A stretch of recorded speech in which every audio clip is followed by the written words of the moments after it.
வணக்கம். நான் இதய பிறவி பிரசாந்த், இளம் தலைமை கழக பேச்சாளர், திராவிட முன்னேற்ற கழகம். சமீபமா தமிழ்நாடு ஒரு அபரிவிதமான வளர்ச்சியில இருக்கு. இந்த வளர்ச்சிக்கு மிக முக்கிய காரணம் என்ன அப்படின்னு பாக்குறதுக்கு முன்னாடி, இன்னைக்கு தமிழ்நாடு பாத்தீங்கன்னா ஒரு முக்கியமான ஒரு இடத்தை நோக்கி முன்னேறி இருக்கு. அந்த முன்னேற்றம் என்ன அப்படின்னா, தமிழ்நாடோட மொத்த உள்நாட்டு உற்பத்தியோட வளர்ச்சி 16% உயர்ந்து தமிழ்நாடு இந்தியாவிலேயே ஒரு முதன்மையான முதல் மாநிலத்துல வந்திருக்கு. இது ஒட்டுமொத்த தமிழர்களுக்கும் இந்த தமிழ்நாட்டு மக்களுக்கும் ஒரு பெருமையான ஒரு விஷயம். இதற்கான காரணம் என்ன?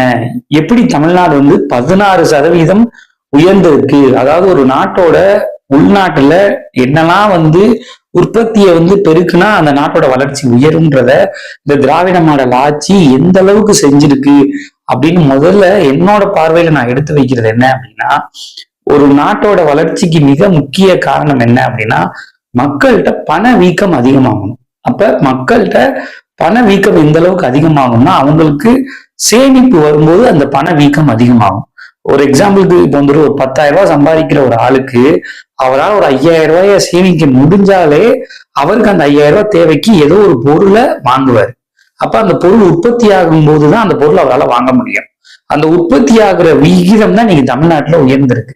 அப்ப இந்த பொருளை வாங்குறதுக்கும் அவங்களோட சேமிப்பை உயர்த்துறதுக்கும் இப்ப ஆளுற திராவிட முன்னேற்ற கழக அரசாங்கம் என்ன செய்யுதுன்றத ஒரு தொடக்கத்துல இருந்து பார்த்தோம் அப்படின்னா, இன்னைக்கு தமிழ்நாட்டுல ஒரு குழந்தை உண்டாகுது, ஒரு கரு உருவாகுது அப்படின்னா, அந்த குழந்தை உருவாகி அந்த குழந்தை 10 மாத காலம் அந்த பேறுகாலங்கள்ல அந்த குழந்தை வளர்ச்சிக்கு தமிழ்நாடு அரசு அத்தனை ஊட்டச்சத்து பொருள்களையும் கொடுக்குது. அப்ப ஒரு குழந்தை தரிக்கிறதுக்கே இந்த அரசாங்கம் இவ்வளவு முன்னெடுப்புகளை செய்யறதுல உண்மையிலே அவங்களுக்கான சேமிப்பு அந்த இடத்துல உயரும். அதாவது ஒரு ஹாஸ்பிட்டலுக்கு போய் ஒரு செக்அப் பண்ணணும், இல்ல ஒரு ஸ்கேன் பண்ணணும், இல்ல ஒரு நல்ல சத்தான உணவுப் பொருட்கள் எடுத்துக்கணும், இது எல்லாத்தையுமே அரசாங்கம் ஒவ்வொரு திட்டங்கள் மூலியமா மக்கள்கிட்ட கொண்டு போய் சேர்த்து அவங்களுக்கான பயனுள்ள திட்டங்களை கொடுத்து அவங்கள சேமிப்புக்கு நோக்கி தள்ளுது. அப்ப இது ஒரு முக்கியமான இடத்துல தமிழ்நாடு ஆரம்ப காலங்கள்ல இருந்து இன்னைக்கு வரைக்குமே ஒரு சாதாரண ஒரு 2,000 மக்கள் 3,000 மக்கள் வசிக்கிற இடத்துல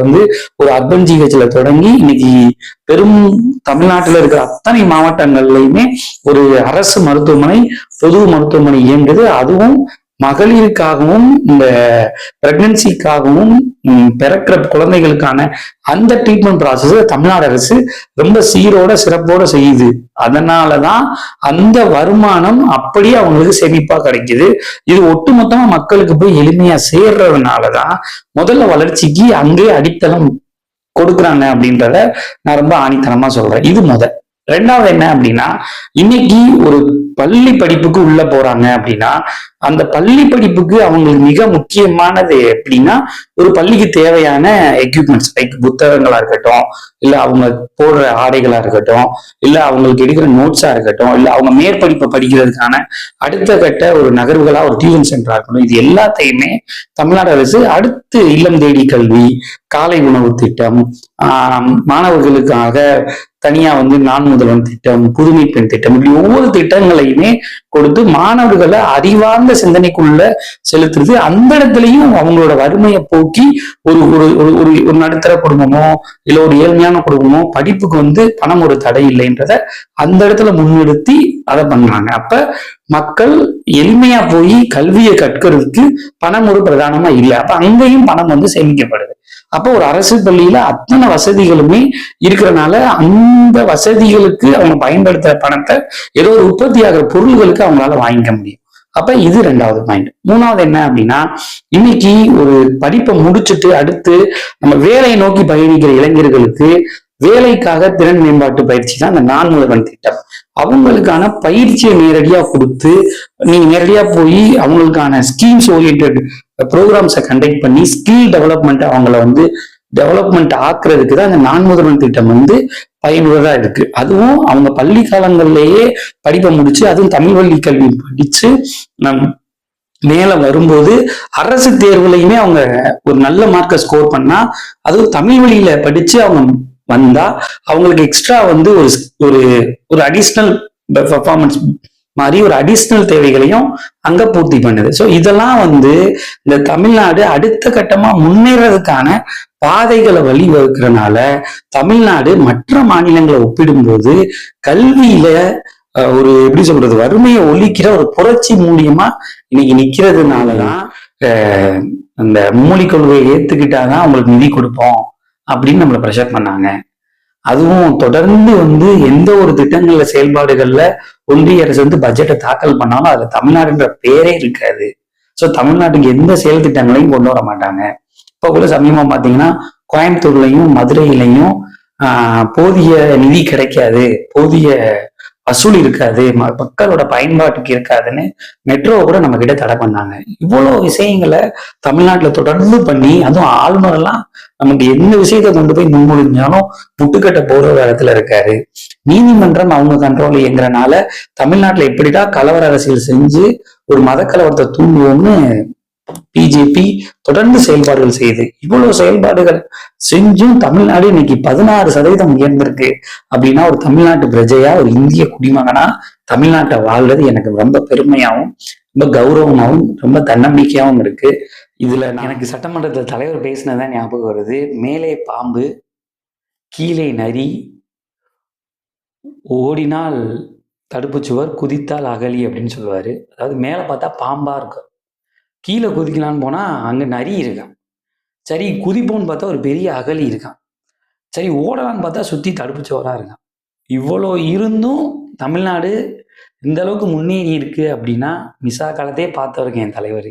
இவங்கெல்லாம் எம்மாத்தரம். ஏன்னா ஒரு சமூக நீதியையும் சமத்துவத்தையும் மக்களுக்கு என்னெல்லாம் வேணும்னு தன் நிறைவா சிந்திக்கிற ஒரு தலைவன் இருந்தா மட்டும்தான் ஒரு நாடு முன்னேறும், ஒரு மாநிலம் ஒரு மிகப்பெரிய மாநிலமா உயரும்.